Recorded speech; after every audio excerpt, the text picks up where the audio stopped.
Eto na nga mga chong, marami tayong basketball updates. Jamie Malonzo may inamin sa kanyang pagbabalik sa Barangay Ginebra. RJ Abarrientos pinanganak para pangunahan ang Barangay Ginebra. Ito ngang si RJ Abarrientos mga chong ay ang isa sa pinaka-consistent player ng Barangay Ginebra ngayong conference. Every game, solid outputs yung kanyang naiko-contribute para sa Barangay Ginebra. Nito lang kontra Blackwater Bossing ay siya ngang tinanghal na best player of the game kung saan nakapagtala ito ng 15 points with 2 rebounds. At nagsisimula na ngang mailabas ng nasabing gwardya ang kanyang full potential, lalong-lalo na pagdating sa opensa, given na yung scoring ability nitong si RJ Abarrientos. Pero yung pinaka nakakahanga sa kanya ay ang kanyang leadership na nagagawa para sa kanyang kupunan. Tuluyan na ngang kinuha nitong si RJ Abarrientos yung dating role ni LA Tenorio na leadership at pangunahan ang Barangay Ginebra.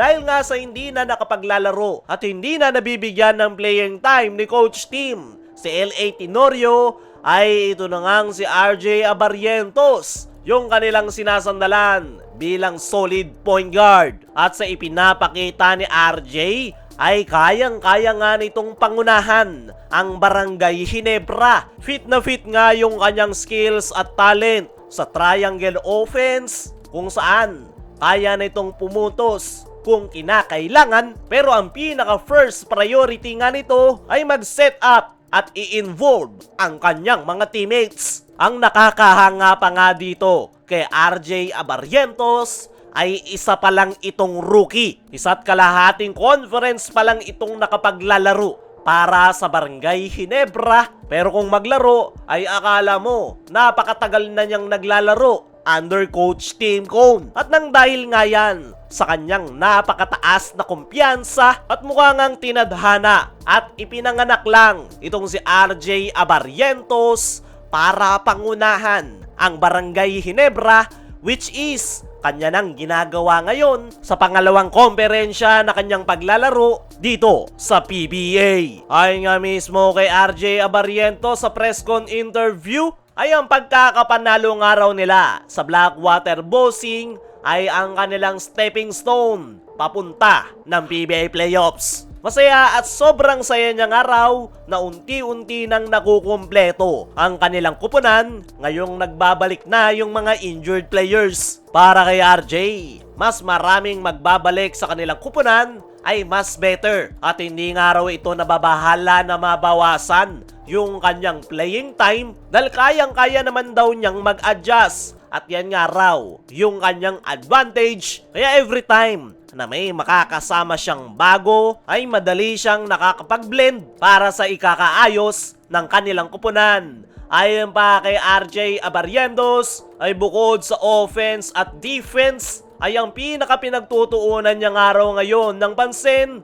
ay ang pagiging court general para sa kanilang kupunan. At very thankful nga raw itong si RJ Abarrientos dahil marami nga raw gumagabay sa kanya gaya na lang ni LA Tenorio, Scottie Thompson, maging hindi niya raw teammates ay nakakatulong sa kanya gaya nila Terence Romeo, Mark Baroka at Jason Castro dahil every time na nakakaharap niya raw ang mga yan ay marami siyang natututunan. Para sa akin mga chong ay naniniwala ko na kayang lampasan nitong si RJ Abarrientos yung mga elite guard in PBA dahil parang sponge nga itong si RJ kung saan ina-absorb nito ang lahat ng kanyang mga natututunan from advice at experience na nakakalaban niya ang mga nasabing gwardya. Kaya naniniwala ko mga chong na someday si RJ Abarrientos ang mag-aangat sa Barangay Ginebra. Dumako naman tayo dito sa kabilang balita.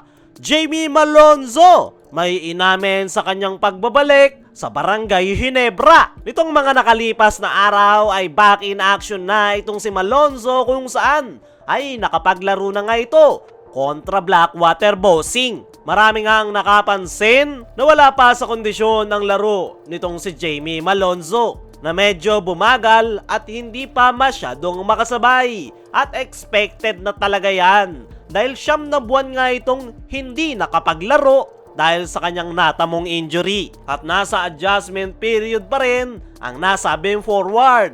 At ayon nga mismo kay Jamie Malonzo ay inamin nga nito na marami pa siyang kinakailangang habulin sa Barangay Ginebra. Matagal-tagal nga raw siyang hindi nakapaglaro at napakarami nang nabago sa kanilang kupunan kung saan mayroon ng mga bago na sila Troy Rosario, RJ Abarrientos at iba pa. Bago na rin yung playing style na ginagamit ngayon ni Coach Tim Cone kumpara sa huling laro ni Malonzo, which is takbuhan at more on outside shooting. At yan nga raw ang wino-workout nitong si Jamie Malonzo sa kanilang team practice. Pero isa nga ang kanyang ipinapangako sa Barangay Ginebra fans na gagawin niya ang lahat ng kanyang buong makakaya na matulungan ang Barangay Ginebra na maabot ang kanilang target na kampyonato ngayong conference. Para sa akin mga chong, ay kinakailangan pa ni Malonzo ng at least 2 to 3 games